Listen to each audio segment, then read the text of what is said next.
Assalamualaikum warahmatullahi wabarakatuh. Rabbi zidni ilman, Allahumma anfa'ni bima 'allamtani warzuqni ilma yanfa'uni.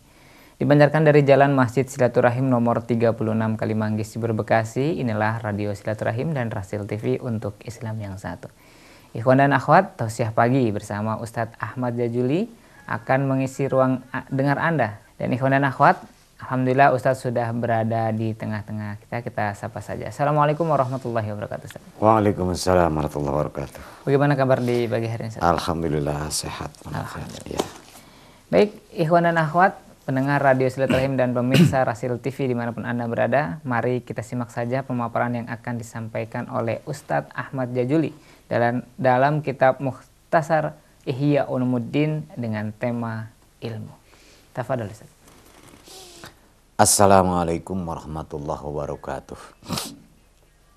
Al-Fadhil hadri sidina wa habibina Rasulillah Muhammad ibn Abdullah sallallahu alaihi wasallam wa ala alihi wa ashabihi wa azwajihi wa dhurriyyati wa ahli baitih wal ikhwanihi minal anbiya wal mursalin wa khulafir rasyidin sahabati wat tabi'in wa immatil arba'atil mujahidin wa muqallidihim wal awliya syahada sholihin was sufiyatil muhaqqiqin wal ulamil amirin wa syekhina fid din wa ila arwahi abaina wa ummahatina wa amwati hadil baldah minal muslimin wal muslimat ala nitannallahi nawiru qulubana wa yasrah sudurana wa sabbit aqdamana wa yaghfir lana dzunubana wa yasturu uyubana wa ya'fu an khotoyana wa yaqdi hajatina wa yarfa'u darajatina yuballigh maqasidana wa yahdina subulas salam wa yafiquna lima yuhibbu yarda wa yarzuquna rizqan halalan thayyiban wasi'an mubarakan fih wa yaj'aluna wa dzurriyyatana min ladina ya'lamun wa ya'malun ma'ani alkitab was sunnah wa yakhtimu lana wa lakum bil husna wa ila hadratin nabi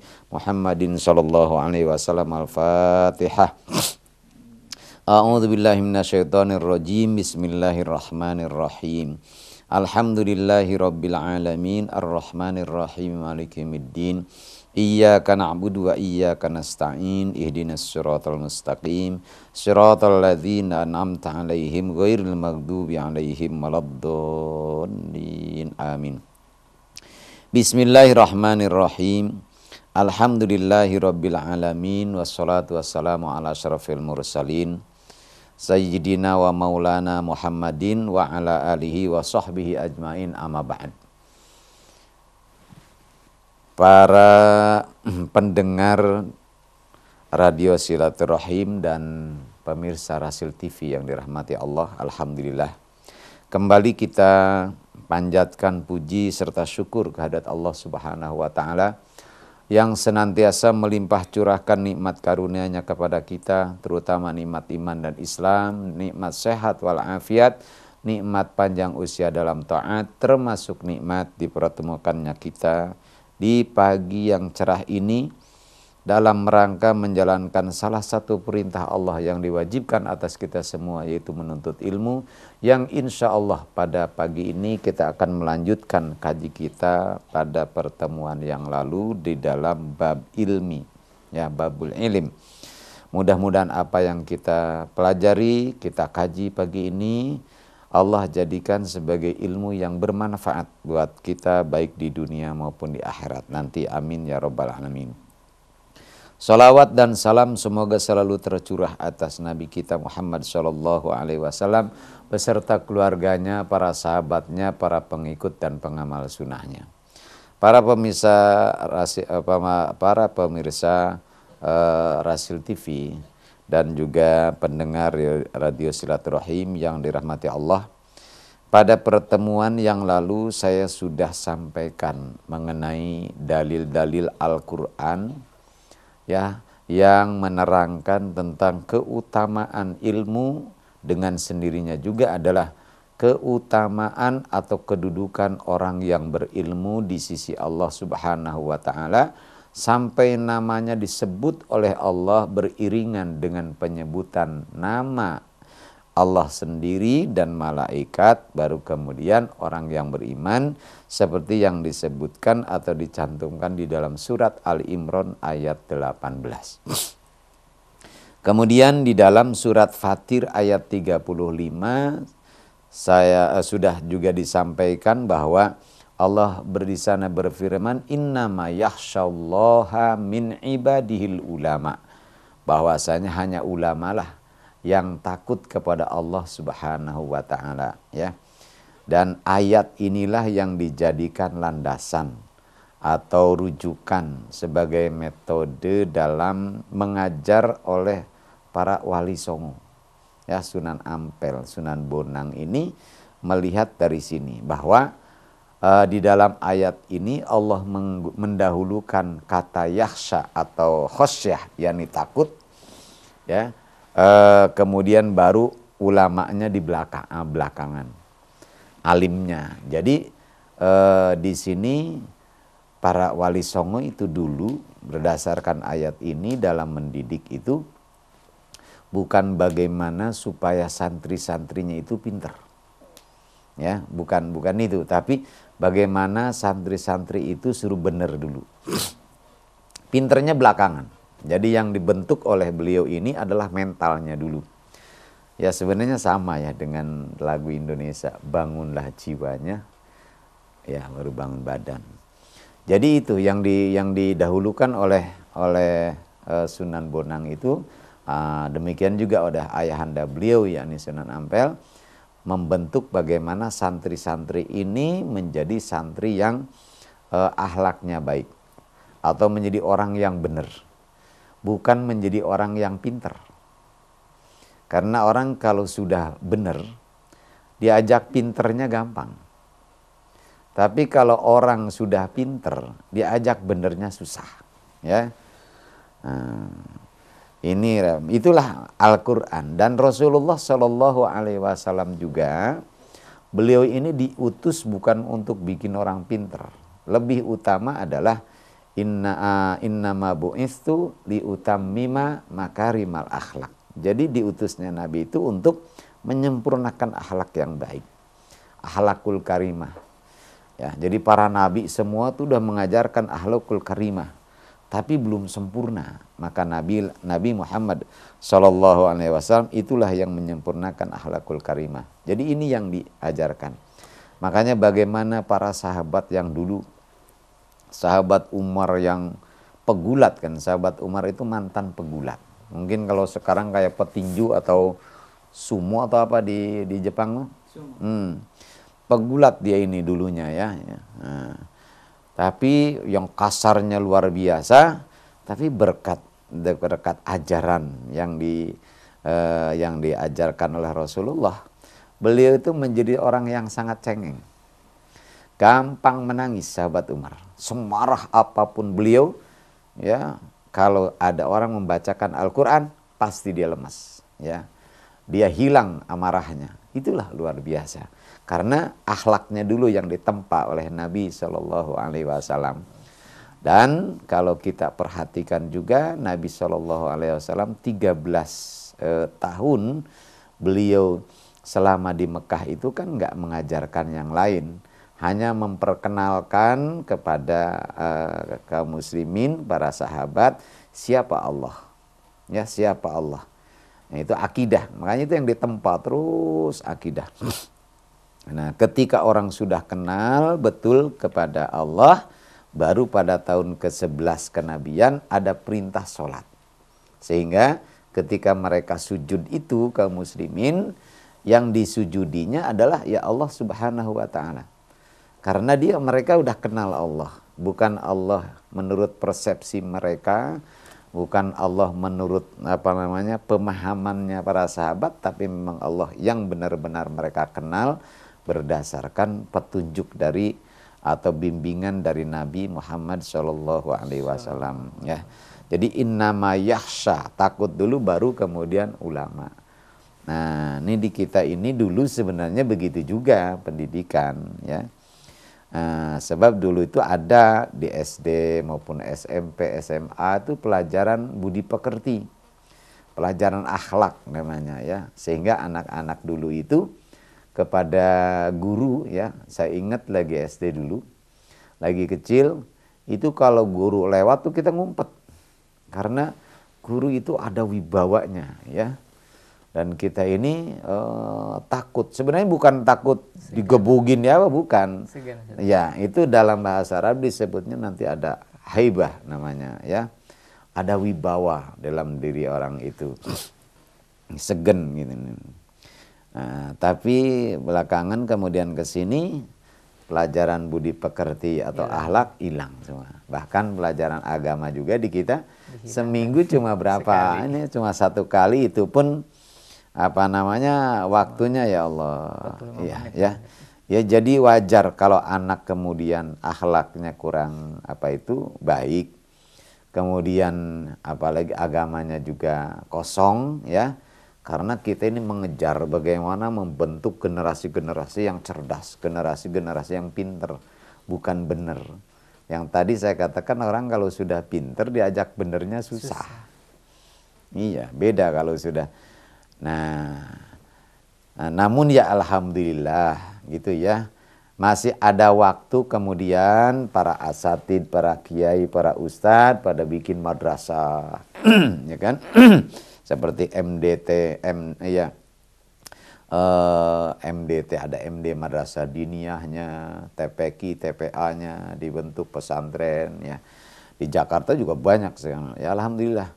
Namun dari 5 tahun yang lalu kan sudah dicanangkan nanti sekolahan di kita ini masuk hanya 5 hari ya. Senin sampai Jumat kan, Sabtunya adalah libur 2 hari.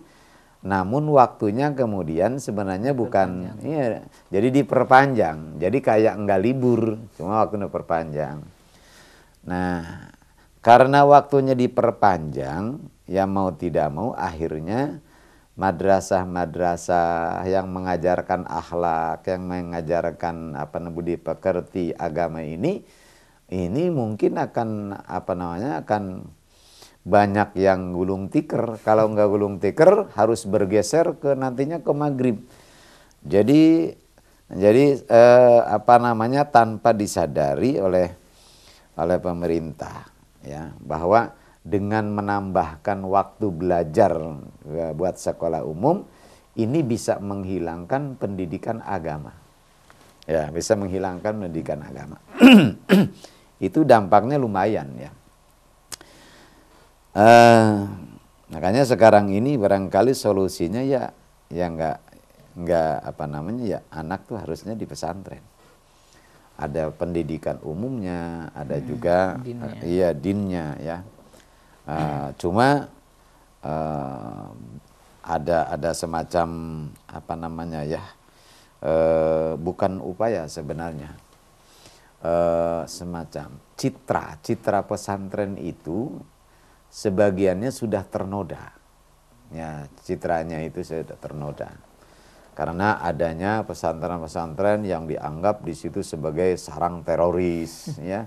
Sampai saya punya murid begini ya. Ketika anaknya sudah kelas 6 suruh masuk pesantren, akhirnya ibunya itu takut katanya, kalau pesantren anak saya nanti jadi teroris. Jadi image di sebagian masyarakat sekarang udah seperti itu dengan adanya jamaah Islamiyah ya, yang semacam itu tuh.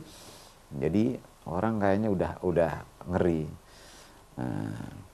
Padahal ya nggak seperti itu kenyataannya. Baiklah para pendengar radio silaturahim yang dirahmati Allah, itulah ya yang dijadikan dasar bagaimana mereka mendidik para wali songo, yaitu surat Fatir ayat 35 antara lain yang bunyi innama yakhsyallah min ibadil ulama. Nah, akhirnya melahirkan kemudian para pemimpin atau para asatid, para kiai-kiai yang takut kepada Allah Subhanahu wa taala. Takut kepada Allah. Nah, sekarang ini karena mendahulukan bagaimana orang supaya pinter bukan orang benar, akhirnya pendidikannya memang luar biasa. Kalau menguraikan memang luar biasa, tapi jauh dari sentuhan-sentuhan moral atau akhlak, ya. Sehingga kalau dulu itu adalah kiainya yang takut kepada Allah atau ustadznya yang takut sama Allah, sekarang ini Allahnya yang takut sama kiai. Allahnya yang takut sama ustadz. Karena bunyi ayatnya kemudian berubah. Bukan innama yakhsyallaha min ibadihil ulama'u, tapi bunyinya jadi innama yakhsyallahu min ibadihil ulama'a, ya. Jadi orang kalau belajar ilmu nahwu tahu namanya fa'il, maf'ul bih, ya. Subjek atau objeknya. Jadi Allahnya itu bukan lagi menjadi maf'ul bih, tapi menjadi fa'il. Jadi Allah yang takut kepada kiainya, kepada ustadznya, bukan ustadznya yang takut sama Allah. Baiklah para pendengar radio Silaturahim yang dirahmati Allah. Selanjutnya itu dasar Al-Quran. Sekarang dasar hadis. Wa ammal akhbar faqala Rasulullah sallallahu alaihi wasallam man yuridillahu bihi khairan yufaqihu fid din wa yulhimuhu rusdah. Muttafaq alaih. Barang siapa yang dikehendaki baik oleh Allah, maka diberikan oleh Allah kepadanya, ya, yaitu kepahaman terhadap agama. Paham agama, lalu diilhamkan oleh Allah hidayahnya, berikan petunjuknya oleh Allah sehingga tergerak hatinya ingin memperdalam ajaran agama.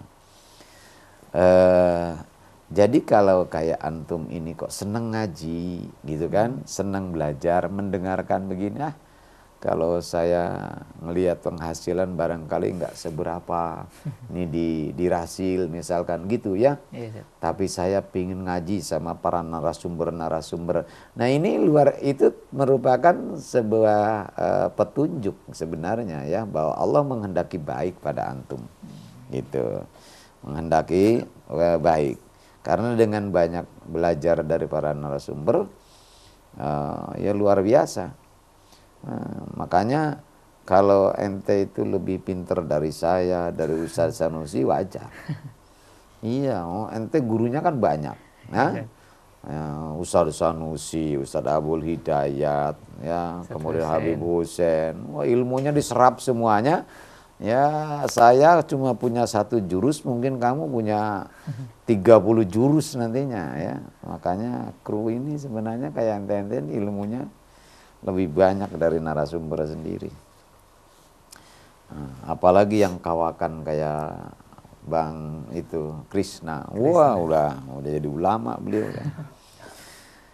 Baiklah, jadi itu sebagai petunjuk ya, dari Allah, kita digiring oleh Allah, diberi hidayah sehingga kita suka kepada ajaran agama, kemudian memahami ajaran agama. Itu tanda bahwa Allah menghendaki baik pada kita. Wa qala Rasulullah sallallahu alaihi wasallam al ulama warathatul anbiya. Ini hadis riwayat Abu Daud, Tirmidzi, Ibnu Majah dan Ibnu Hibban dari sahabat Abi Darda. Yang artinya ulama itu adalah ahli waris para nabi. Ya, ahli waris para nabi. Jadi di sini ulama itu disamakan dengan ahli waris. Saya dulu pernah merenung ini kenapa ya Rasulullah kok menyamakan ulama itu dengan ahli waris gitu. Ketika saya belajar ilmu faraid ya, kemudian buka-buka lagi, ternyata di sana bahwa ahli waris itu kalau ngaji faraid nih itu ada 25. Dari 25 ahli waris, kalau semuanya kumpul ketika ada orang yang meninggal, itu yang pasti mendapat warisan itu cuma 5 orang. Yang pasti. Berarti yang 19-nya enggak, ya, cuma 5 orang. 5 orang itu adalah, 1 adalah anak laki-laki, keduanya anak perempuan, ketiga ayah mayit, keempatnya ibunya mayit, yang kelimanya pasangan hidup. Kalau yang mati laki-laki berarti kan istrinya. Jadi kalau umpamanya saya meninggal, ya, kita kemudian saya masih punya ayah, punya ibu, punya istri, punya anak laki-laki, anak perempuan, maka itu 5 orang ini dapat semua. Kalau kemudian ayah saya dan ibu saya enggak mendapat bagian, ya, karena diambil semua oleh istri saya dan anak-anak saya, maka ini jelas perbuatan ini sangat bertentangan dengan hukum syariat Islam. Jadi si istri dengan si anak ini sudah makan harta ayah dan ibu saya. Nah sekarang ini umumnya kan begitu. Kalau si suami meninggal, semua hartanya sudah dikuasai oleh istrinya. Ibunya dan bapaknya nggak dapat apa-apa, ya. Kalau kemudian menuntut ke pengadilan, ya nggak bakal menang. Tetap istrinya yang berhak. Kenapa? Karena hukum di kita bukan hukum Islam. Makanya hukum dulu warisan Belanda, ya, tentang warisan ini. Baiklah para pendengar radio silaturahim yang dirahmati Allah. Dari sini mungkin kita bisa mengambil pelajaran gitu ya. Bahwa dari semua ulama itu, ya tidak semua mereka ini mewarisi ilmunya dari Rasulullah Shallallahu Alaihi Wasallam. Makanya dalam satu kesempatan Nabi Shallallahu Alaihi Wasallam itu pernah beliau itu menjelaskan begini, jangan katanya kamu duduk bergaul dengan semua ulama. Jangan. Tapi duduklah kamu ini dengan ulama yang mengajak kamu meninggalkan 5 menuju yang 5. Di antara 5 itu apa? 1, ulama yang mengajak kamu meninggalkan ragu menuju yakin, ya, menuju yakin. Yang ulama yang mengajak kamu meninggalkan cinta dunia kepada zuhud. Yang ulama yang mengajak kamu meninggalkan permusuhan, pertengkaran kepada persatuan, gitu ya. Karena biar ulama kalau ngajaknya kepada permusuhan, itu bukan ilmu yang diwarisi dari Nabi. Yang begitu bukan dari Nabi, ya. Sebab kalau Nabi itu kan mengajaknya persatuan, kerukunan, innamal mu'minuna ikhwah, ya. Sebenarnya kita bisa mengaca, ya, belajar dari orang Hizbullah dan Hamas. Orang Hizbullah itu adalah orang-orang Syiah, ya. Dan orang Hamas itu adalah orang Sunni. Dan mereka ini bisa ikrar bersama menjadikan Zionis Israel ini sebagai musuh bersama. Kemudian mengenai amaliyahnya, lana a'maluna walakum a'malukum, ya. Biarkan kami dengan amal kami, ya, sesuai dengan yang kami yakini, dan silahkan Anda dengan amal Anda sesuai dengan keyakinan dan cara Anda yang Anda ketahui. Ya Allah, indah sebenarnya seperti itu.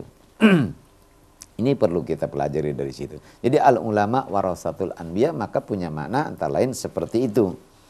Wa qala Rasulullah sallallahu alaihi wasallam, sinfani minan nas, idza saluha saluhan nas wa idza fasada fasadan nas, al ulama wal umara. Ini hadis diriwayatkan oleh Imam Abu Nuaim di dalam kitab Hilyatul Auliya-nya dari sahabat Ibnu Abbas radhiyallahu an. Yang arti dari hadis itu bahwa ada 2 kelompok manusia.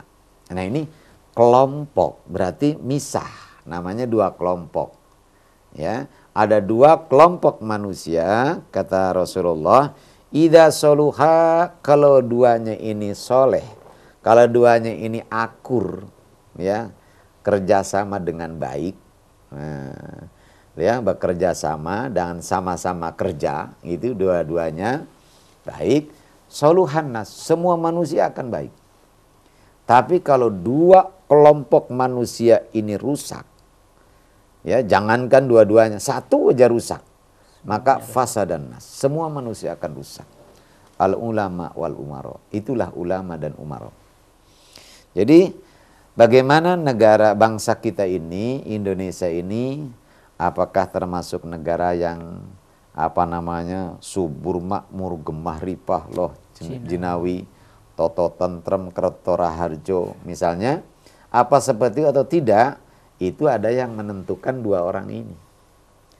Ya, sebab Nabi itu nggak mungkin salah. Kalau dua orang ini benar semuanya, itu mesti terjadi seperti itu. Bagaimana dulu ya di zaman Khalifah Umar bin Abdul Aziz, coba sampai diriwayatkan serigala nggak doyan kambing. Kambing apa namanya, orang-orang kambing kegembalaan tuh punya orang nggak dimakan serigala karena keadilan yang merata. Dan ini yang dibutuhkan. Dan itu memang Allah akan melindungi. Kan Allah akan turunkan nantinya keberkahan dari langit, dari bumi, dari manapun ya. Kalau semua orang bertakwa, walau amana ahlut tuqa ya ya wattaqo walau amana ahlul qura ya wattaqau la fatahna alaihim barakatim minas sama. Seandainya penduduk suatu kampung itu beriman dan bertakwa, kami akan buka pintu-pintu berkah. Minas sama, dari langit, dari atas, dari bumi, dari lautan. Ya, itu salah satu di antara adalah keberkahan ini. Tadi amannya piaraan-piaraan kita, itu karena keadilan. Dari hadis ini juga kita bisa memahami bahwa yang namanya umaro itu tidak harus ulama. Sebab ada orang yang mengatakan bahwasanya umaro itu harus ulama. Sehingga seperti seperti uang, misalnya uang logam.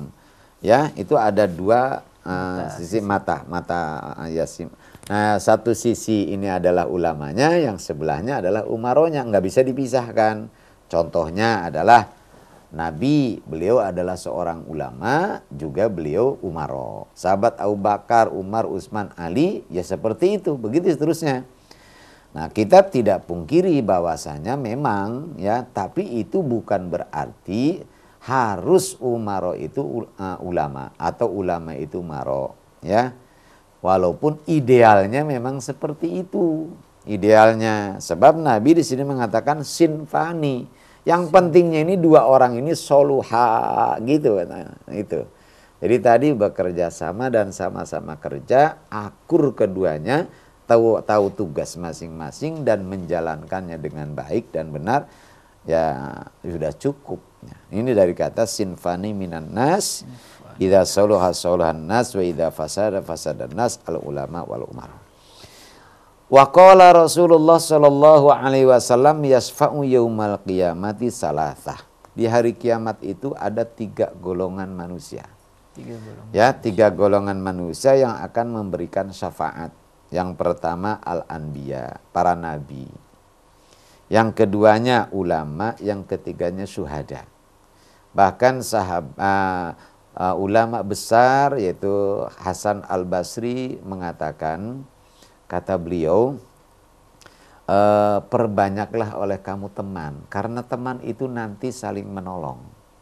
Ya, kita nih misalnya ya, kita ngumpul biasa seperti ini, suatu hari, suatu saat ketika umpamanya masing-masing di akhirat nanti, ente misalnya masuk surga. Nah itu nanti di surga itu akan mencari teman-teman. Syarat amaliyah dunia yang terus nanti akan dilakukan oleh penduduk surga itu silaturahim ya. Jadi orang-orang penghuni surga itu nanti akan bersilaturahim, berkunjung, menanyakan si fulan, itu seperti itu. Nah, karena itu pula ya, kalau kita paham, ini saya dulu pernah didatangi wartawan. Wartawan ini lagi awal pembentukan dulu partai PKB. Ya, lagi pertama awal orang datang ke saya. Nah, karena pada waktu itu ada informasi yang sampai juga ke saya. Ya, bahwa salah seorang ulama di Jawa Timur mengatakan siapa yang tidak mendukung partai ini tidak diakui kesantriannya. Gitu. Di antara santri itu adalah saya. Ya, di antara santri itu saya. Lalu ngobrol-ngobrol dengan, saya nggak tahu kalau itu wartawan. Saya bilang begini, Mas, katanya, bagi santri, ya, itu kalau dia misalnya nggak diakui anggota masyarakat, barangkali dia nggak terlalu sedih, ya, dibanding dengan kalau dia tidak diakui santri oleh kiainya. Jadi kalau suruh milih, ya, nggak diakui anggota masyarakat dengan nggak diakui santri oleh kiainya, milih mana? Mendingan nggak diakuin anggota masyarakat. Itu kiai itu, santri itu begitu. Nah, kenapa masalahnya, ya? Masalahnya tadi ada 3 orang yang nanti di akhirat akan memberikan syafaat. Satu ulama, satu para nabi, keduanya ulama, ketiganya adalah syuhada. Ini ulama. Makanya pentingnya di sini dekat, ya, ada ulama. Nah, dan ya silaturahim paling tidak saat lebaran sekali. Saya nggak tahu deh apakah semua ini kita ini kalau lebaran suka datang ke Habib Hussein misalnya, ya. Ya kalau bicara masalah silaturahim semua menyampaikan, semua tahu kalau silaturahim itu baik. Tapi kan kadang-kadang itu cuma di mulut doang, ya, pelaksanaannya sih ya belum tentu, ya. Dan ini amalan bukan amalan dunia saja silaturahim, sampai akhirat, sampai di surga itu silaturahim itu tetap, ya, itu amalnya. Nah itulah, ya, 3 kelompok itu. Nah, sekarang ini orang mau minta ngaji aja beda sama dulu. Kalau dulu itu, ya, orang kalau mau minta orang ngajar atau ceramah, datang ke rumahnya, ke rumah kiai. Iya. Ya. Apakah mereka tidak bisa kirim surat atau wakil? Bisa. Kenapa? Pingin mereka ini satu silaturahim dengan ulama, pingin dikenal oleh ulama, sekaligus juga ini adalah merupakan takdim, menghargai ilmu, menghargai ulama. Sekarang ini ngundang ceramah aja udah pakai HP doang, ya. Jadi kalau yang datang bukan orangnya juga dia nggak tahu. Ya. Dengan HP saja udah cukup sekarang. Pak Kiai ada ini kosong nggak tanggal sekian buat ceramah gitu. Ada, jadi sekarang gitu, nggak dilayani salah, ya. Caranya satu. Sekarang udah. Ya tadi itu masalahnya, tadi itu, ya. Jadi bukan lagi yahsyallaha, tapi yahsyallahu jadinya, ya. Tapi di beberapa tempat masih tetap dipertahankan, ya, karena ngerti tentang bagaimana kita takrim, bagaimana kita takzim, ya. Adab namanya, akhlak, ya. Kemudian waqala sallallahu alaihi wa alihi wasallam innakum asbahtum fi zamanin kathirin fuqaha'uhu qalilin qurra'uhu wa khutaba'uhu qalilin sa'iluhu kathirin mu'tuh al amal fihi khairun minal ilm. Kata Rasulullah SAW bersabda, kalian semua para sahabat itu berada di satu masa di mana masa kamu itu banyak orang yang paham agama. Yang paham agamanya banyak. Yang namanya para sahabat, gimana enggak paham agama? Maha gurunya kan Rasulullah langsung. Semakin tinggi kualitas guru, maka muridnya juga kualitasnya tinggi juga, ya. Dan ini tidak ada guru sehebat Rasulullah. Otomatislah murid-murid Rasulullah yang namanya sahabat nggak bisa dibandingkan dengan murid manapun juga. Itu, ya. Nah, walaupun yang namanya murid ini tentu ada yang menonjol, ada yang kurang, tapi sekurang-kurangnya murid maha guru ini nggak bisa disamakan dengan yang lainnya. Itu, apalagi yang unggulannya, ya. Apa namanya itu juara umumnya, gitu kan. Ada yang juara khusus ini, apa namanya, sehingga Nabi katakan orang yang paling baik bacaannya Ubay bin Ka'ab, gitu kan. Yang ahli waris, paling paham ahli waris dari umatku adalah Zaid, ya, dan lain sebagainya dijelaskan. Masing-masing mempunyai kelebihan-kelebihan sendiri-sendiri. Nah, jadi kata Rasul, nih, kalian semua tuh di masa kalian yang paham agamanya banyak. Ya. Tapi nggak berantem walaupun banyak paham agama. Ya. Di kampung tempat kelahiran ibu saya, dulu waktu kiai masih satu orang, itu nggak pernah terjadi cekcok, nggak pernah. Akur musolahnya, ada musolah dua gitu ya, tenang aja, nggak pernah ribut. Begitu kiai itu wafat, banyak yang nongol ini merasa udah apa namanya, Pantas. jadi kiai muda, berantem lulu gitu. Jadi kebanyakan kiai, kebanyakan orang pinter jadinya ribut, ya. Makin pintar malah makin Iya, ribet. tuh begitu. Tapi kalau di zaman sahabat, mereka ini pada paham, ngerti agama, nggak berantem. Inilah luar biasanya. Itu karena tadi maha guru, ya.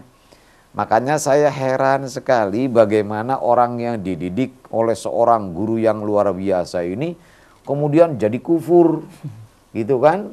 Dan yang kufurnya itu enggak cuma satu dua orang, puluhan bahkan ratusan. Saya bingung. Berarti gagal kalau gitu Rasulullah punya murid ya mengajar. Ya, ya baik. Ya Allah. Qalilin qira'u wa khutaba'u, ahli pidatonya langka. Jadi di zaman Rasul itu ahli pidato langka. Enggak ada kayak sekarang tuang ceramah ke sono kemari gitu, enggak ada di zaman Rasul ya. Bahkan kalau ada orang punya masalah, masing-masing pada nunduk. Enggak berani menjawab. Apalagi kalau ada yang dianggap lebih tahu. Kayak model sahabat Abu Musa al-Asy'ari, ditanya orang tentang hukum, tidak akan berani dia menjawab.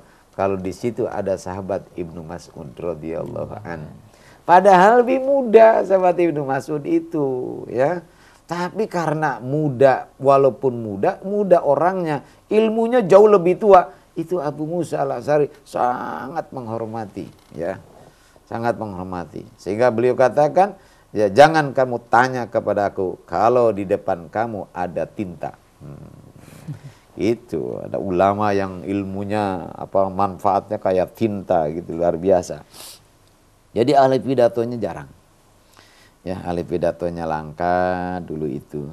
Karena mereka ini dididik oleh Nabi itu bukan untuk pinter berpidato, tapi bagaimana mereka supaya pinter beramaliyah. Sama Wali Songo itu begitu. Makanya ajaran Wali Songo itu ya kayak kiai-kiai di Jawa misalnya. Itu anak-anak santri-santrinya enggak diajarin suruh hafalin ayat ini ya.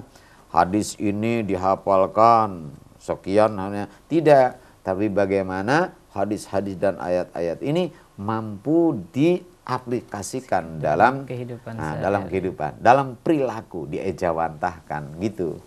Berusaha bagaimana supaya santri-santri ini bisa seperti Al-Qur'an berjalan lah, seperti itu ya. Nah beda sekarang ini. Sekarang ini justru ya si santri ini diajarinnya hafalin nih ayat ini, ayat sekian, hadisnya adalah ini, ayat ini buat nyerang orang yang maulidan, hadis ini buat orang yang suka tahlilan. Nah ini gunakannya pakai ayat ini. Jadi menghafalkan ayat dan hadis ini bukan untuk diamalkan tapi untuk mujadalah. Ya, untuk mujadalah itu. Ayah saya sehabis menerangkan sesuatu ada anak muda. Rupanya enggak sejalan dengan saya. Begitu selesai pengajian di luar, ya Ustadz ada masalah dengan uraian tadi Ustadz. Ya kenapa kata saya? Kenapa Anda enggak bantah aja saya waktu menerangkan? Saya itu senang kok kalau Anda enggak terima. Yang penting Anda membantah itu atau menyalahkan apa yang saya sampaikan itu Anda punya dasarnya gitu. Nah terus Ustadz bersiap enggak katanya bertemu dengan guru saya ya untuk bicara ini. Oh silahkan. Pintu saya bilang terbuka 24 jam untuk siapapun yang berusaha untuk mencari kebenaran ya silahkan datang. Oh enggak begitu maksud aneh kata Ustadz ke rumah guru aneh ya untuk membicarakan masalah ini. Dek kata saya saya itu dididik oleh guru-guru saya dan itu menjadi keyakinan saya sampai sekarang, ya, untuk mengamalkan ilmu yang sudah saya ketahui, bukan untuk berdebat dengan orang. Apalagi saya datang ke rumah guru sampeyan mau debat, itu tabu bagi saya. Nggak ada ajaran yang saya terima begitu. Tapi kalau Anda datang ke rumah saya, mau berdebat misalnya, dengan tujuan apa? Satu, mencari kebenaran. Bukan cari menang, cari kebenaran, ayo ya, saya ladenin. Kalau memang itu, nanti kalau situ yang benar, saya ikut itu. Kalau saya yang benar, ya situ ikut saya. Bukan karena sayanya, tapi karena kebenarannya. Tapi kalau dalam berdebat, saya bilang Anda mau nyari menang atau kalah, sudah sampean yang menang. Saya kalah, udah. Ya, karena nggak ada gunanya. Nah, jadi demikian kata Nabi, ya, tukang pidatonya langka di zaman Nabi itu. Langka, jarang orang tukang ceramah-ceramah, ya. Qalilin sailu, kathirin mu'tuh. Tukang minta-mintanya langka. Jarang sekali yang minta-minta di zaman Nabi, ya. Tapi yang tukang ngasihnya banyak. Nah, mungkin kan ada dua penafsiran nih kalau kita tidak melihat dulu konteksnya. Ya. Hadis ini disampaikan kepada siapa? Secara umum dulu hadis ini berlaku di masa Rasul, di masa tabi'in, di masa dan masa sekarang. Kenapa orang ini nggak ada yang minta-minta, langka. Justru yang sedekahnya banyak. Nah, mungkin karena satu adalah mereka ini pada kaya. Nah, kaya ini pengertiannya bisa jadi adalah kaya harta. Karena dia orang kaya jadi nggak minta-minta. Nah, itu pengertian yang pertama, sekarang juga bisa diberlakukan pemahaman ini. Yang kedua, dan ini adalah yang paling pokok, kaya jiwanya, kaya hatinya. Mungkin hartanya nggak banyak, tapi hatinya yang yang banyak, yang kaya. Sehingga dia punya harga diri, ya.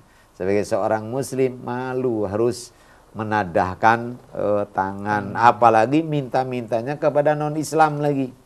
Ya. Pas lebaran orang Cina, ya. Imlek. Jejer, kalau ditanya agamanya apa, ya mungkin Islam kebanyakan, ya. Ya kalau ya, tapi memang begitulah adanya, ya. Maka dalam kondisi umat seperti itu, di zaman seperti itu, kata Rasulullah, amal lebih baik dari ilmu. Ya, beramal itu lebih baik dari menuntut ilmu. Ya, mau nuntut ilmu gimana, orang pada pinter, ya. Udah tinggal mengamalkan aja. Wa sayati 'alan nas zamanun, dan nanti kata Nabi akan datang kepada manusia itu satu masa di mana pada masa itu qalilun fuqahauhu, ahli agamanya langka, sedikit. Yang pinternya jarang. Yang keminter banyak. Yang keminter. Iya, jadi yang pinternya ya. Sok pinternya banyak, belum ngerti apa-apa, ya Allah. Kalau kata orang sekarang kepo saya. Kepo gitu ya. Iya, itu seperti itu, ya Allah. Ya, saya lihat di televisi yang muda-muda, bagus ilmunya, ya. Yang repot kalau umpamanya bahannya kurang gitu, ya. Nah, kemudian menerangkan masalah yang belum dikuasainya. Nah, padahal salah satu di antara orang itu alim, salah satunya dia berani mengatakan saya tidak tahu. Itu tanda orang alim di antaranya. Saya tidak tahu. Enggak malu dia mengatakan tidak tahu itu. Kenapa? Ya, karena dia harus, sebagai orang alim harus berkata begitu. Enggak sembrono dia, enggak sembarangan. Dia enggak berani menyampaikan kalau dia enggak tahu persis kalau tentang salah dan benarnya. Berarti lebih baik nggak dijawab kalau dia nggak paham. Iya, kalau kita nggak tahu jangan jawab, sudah tidak tahu gitu aja ya. Nah, kalaupun umpamanya mau jawabnya, ya nanti saya carikan jawabannya, mudah-mudahan minggu depan nanti saya sampaikan gitu ya. Nah itu, jadi sedikit yang ahli agamanya sedikit. Kemudian juga maaf, di zaman ya itu ahli agamanya sedikit. Katsirin ya, khutoba'u, ahli agamanya sedikit, tukang pidatonya banyak. Ya. Iyalah sekarang namanya kursus ya, kursus dakwah LPPD namanya ya. 6 bulan lalu jadi dai deh. Nah, lah sekarang untuk menguasai ilmu agama 6 bulan itu ya, 6 bulan belajar agama kan hebat luar biasa. Itu juga ngajinya seminggu sekali. Hah? Bagaimana mungkin bisa menerangkan secara umum kan gitu. Nah, karena itu hati-hati bagi orang yang sudah belajar dakwah ya. Nah, ingat satu adab, jangan berani menyampaikan hukum yang Anda belum tahu persis kebenarannya. Ya, salah benarnya bagaimana. Ya. Tempo hari kan ada yang nanya, Ustadz katanya, bagaimana itu ada yang mengatakan orang kalau sujud ya, itu hidungnya kalau nggak nempel, nggak ditempelkan, itu nggak sah sujudnya. Kata siapa? Itu dari ini yang dari TV begitu katanya. Iya, memang ada kata saya. Kayak Imam Syafi'i itu mengatakan begitu. Tapi Madzhab Syafi'i sendiri mengatakan itu pendapat lemah. Itu ya. Nah, ini jadi jangan cobalah yang luas ya. Kasirun khotob, ahli pidatonya banyak. Qalilun mu'tuhu, tukang ngasihnya jarang. Yang tukang ngasihnya jarang di saat seperti itu. Katsirun sa'iluhu, sebaliknya tukang minta-mintanya banyak. Saya punya guru ya di Cirebon, namanya Habib Muhammad. Kalau orang Cirebon menyebutnya Aibmu. Itu ada pondok atau pesantren di Jagasatru. Nah, suatu hari Aibmu ini ceramah di daerah Jawa Tengah. Sebenarnya saya tahu kotanya ya. Cuma takut saya kalau sebut nama kotanya, nah bari orang kota itu takut nantinya nggak senang. Jadi saya sebutkan di salah satu kota di Jawa Tengah. Selesai ceramah, istirahat, datang seorang pakai baju batik rapi ya. Lalu udah salaman, lalu dia minta kepada Aibmu agar sudi kiranya katanya Aibmu singgah di gubuk saya. Beliau ini memang luar biasa ya. Walaupun dia Habib tapi nggak menonjolkan kehabibannya. Itu khas Habib Cirebon, beda dengan Habib Jakarta. Jadi sampai ke sana, jadi datang ke sana, kata beliau, Masya Allah, rumahnya besar sekali, kata gitu. Rumahnya besar. Nah, lalu beliau nanya, ya sampean ini dinasnya di mana, katanya Mas. Namanya orang sana biasa nanya begitu, dinasnya di mana, ya. Lalu dijawab oleh tuan rumah, loh saya itu yang di depan pondoknya Aib. Jadi orang kalau mau ke pondoknya Aibmu itu harus nyebrang kali, ya. Ini ada jembatannya. Nah itu dia itu profesinya sebagai pengemis.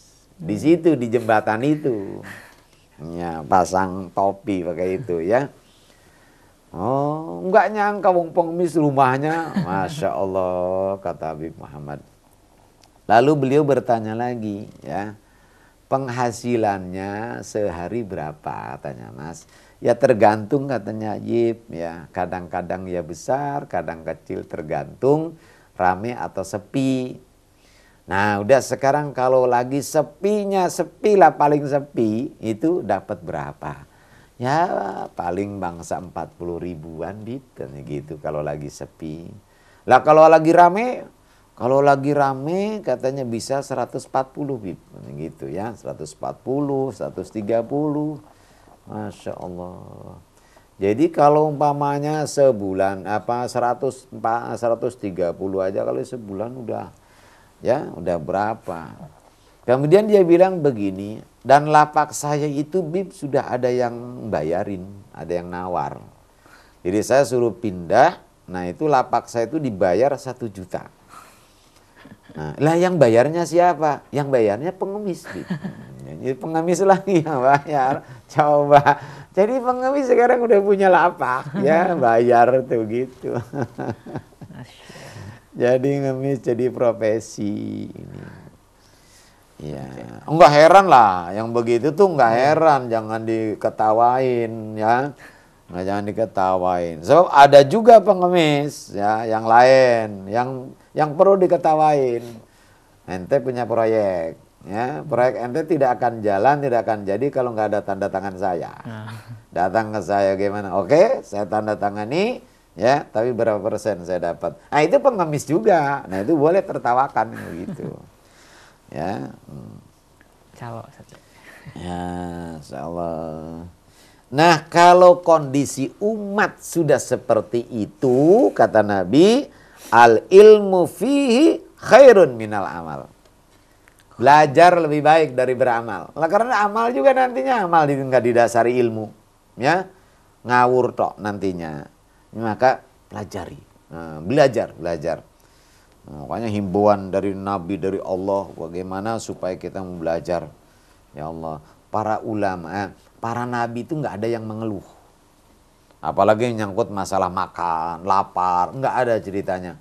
Ya, hanya disebutkan 1 kali Nabi Musa mengeluh ya kelaparan karena jauhnya jarak tempuh beliau dalam rangka menuntut ilmu. Itu sampai begitu dijelaskan dalam Al-Qur'an ya. Wa qala li fatahu atina ghada'ana laqad laqina min safarina hadza nasaba. Itu dalam surat Kahfi begitu. Jadi Nabi Musa itu berkata kepada yang ikut beliau yang disebut namanya Yusa ya. Coba katanya sini kan mana makanan? Ya Allah aku lapar nih katanya ya. Udah jalan begitu jauh katanya pegel badan. Itu karena menuntut ilmu ya. Itu luar biasa makanya. Ini hadis riwayat Tabrani, ya, hadis riwayat Imam Tabrani dari Hizam bin Hakim. Dan kemudian nanti wa amal asar, nanti kita akan bahas mengenai bagaimana pandangan para ulama, yaitu di kalangan sahabat, tabi'in dan sebagainya. Jadi tadi itu dasar Al-Quran, dasar hadis, nanti mengenai dasar asar kita akan sampaikan pandangan mereka pada pertemuan yang akan datang. Mudah-mudahan Allah panjangkan umur kita dalam taat kepada-Nya. Amin. Ya wallahu a'lam. Radio Silaturahim dan Rasil TV untuk Islam yang satu. Ikhwan dan akhwat, demikian tadi pemaparan yang disampaikan oleh Ahmad Zajul Khadir dalam tausiah pagi kali ini masih dalam bab ilmu. Baik ikhwan dan akhwat, kami tunggu SMS dan juga teleponnya di acara ini, di telepon di 08111 999 720 atau di line telepon kami di 021 845 1512. Kami akan segera kembali.